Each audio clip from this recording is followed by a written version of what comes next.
छत्रपती संभाजीनगरमध्ये थोड्याच वेळात मतमोजणीला सुरुवात होणार आहे आणि मी छत्रपती संभाजीनगरच्या सेवन हिल परिसरातील मतमोजणी केंद्रावर आहे, जिथे औरंगाबाद पूर्व विधानसभा मतदारसंघाची मोजणी होणार आहे। आपण बघू शकतो स्ट्रॉंग रूमच्या बाहेर मी उभा आहे।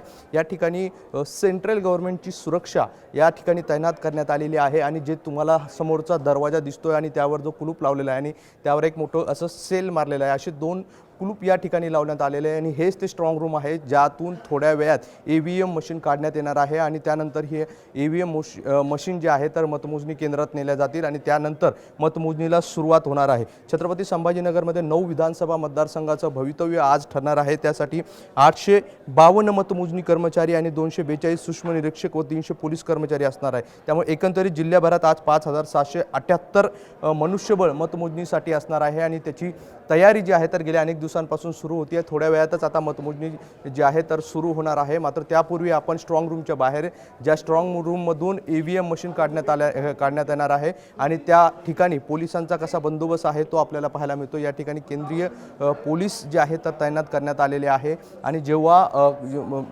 हे ईव्हीएम मशीन या ठिकाणी काढण्यात येतील त्यावेळी सुरक्षा एक विशिष्ट सुरक्षा असणार आहे आणि थेट या ईव्हीएम मशीन जे आहे तर मतमोजणी कक्षात नेण्यात येणार आहे आणि त्यानंतर काउंटिंगला खरी सुरुवात होणार आहे। त्यामुळे काही वेळातच जे आहे तर आता मतमोजणीला सुरुवात होणार आहे।